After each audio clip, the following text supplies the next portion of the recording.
Second lieutenant took us on a patrol, and he wanted me to set up as a machine gun. He said, set up your gun here. I says, I'm not doing that. He said, why? I said, you know where we're at?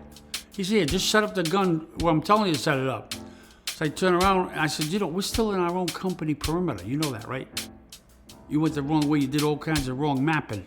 He said, I told you, and I punched him right in the mouth. Flattened him.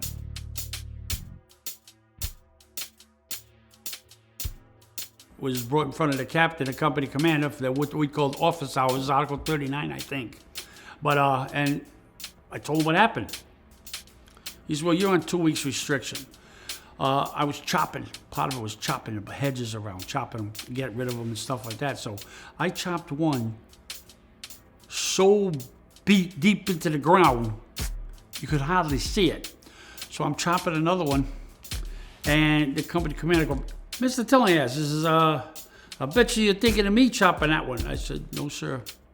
He said, you're not. I said, no, I did thought of you when I was chopping that one. He looked at it, he said, and he kept going, but he took me off restriction a lot earlier because we had to go out. During the day, we'd pick a spot. Just keep going like it's casual. Not try to stop at it or anything like that. Sometimes we'd stop and eat or have lunch or something with our, but then we'd pick a spot that we're gonna go, and then we just keep going. And then at night, when we go out, when it was time to go, we knew where we were going, that's our spot. Well, this one particular night, we went and we got ambushed.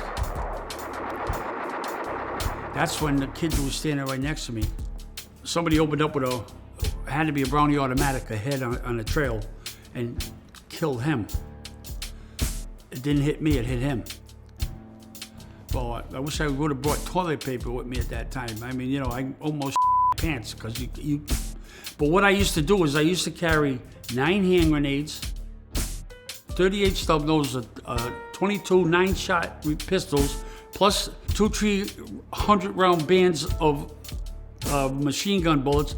My gun had 200 loaded to it. My ammo carriers had.